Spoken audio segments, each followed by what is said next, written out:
He doesn't want you to be afraid. As we'll see in a moment, the opposite of worship. Worship is drawing near. So the opposite of worship is to stand far off. God says, don't be afraid. I don't want that.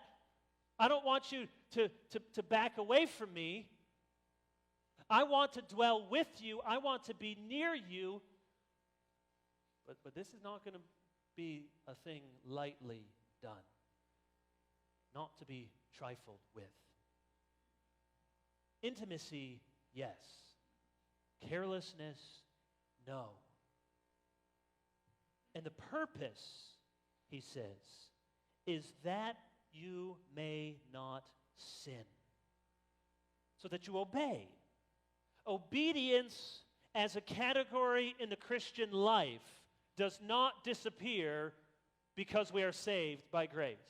Some people act as if we're saved by grace, therefore we never talk about obedience. Well, you're going to have a hard time making sense of the Bible that way.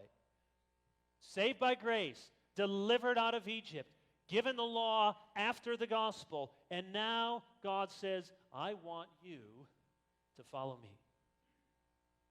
So we must have a category of obedience as a Christian, and we must retain this category of fear as a Christian. Fear. Fear can be a healthy motivator.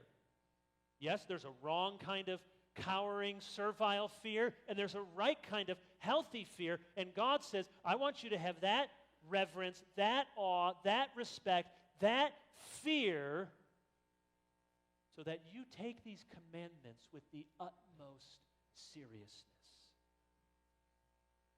Fear motivates us all the time. It's why you drive more carefully in the snow, one would hope. It's why you take your medicine.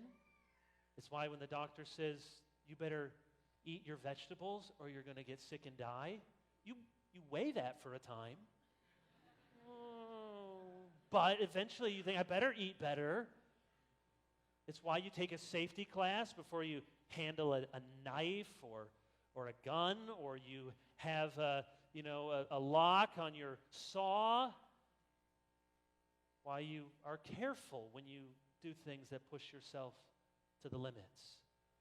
I told you a couple of years ago, some of my friends from high school must have been having like a pre-midlife crisis or something, said, hey, when you're out in Colorado in the summer, let's go climb one of these mountains.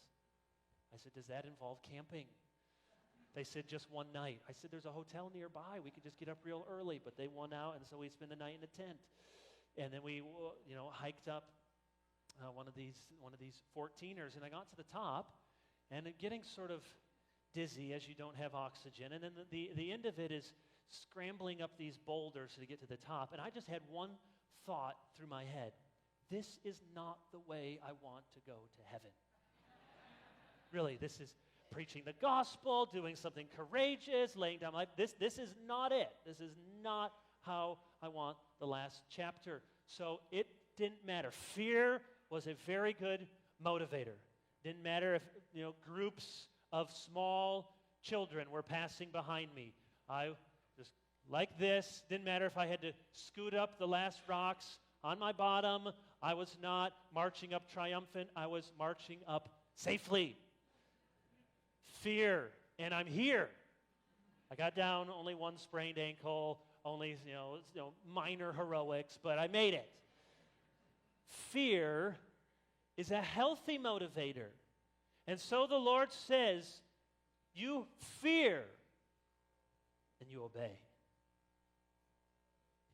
That's why the fear of the Lord is what? The beginning of wisdom.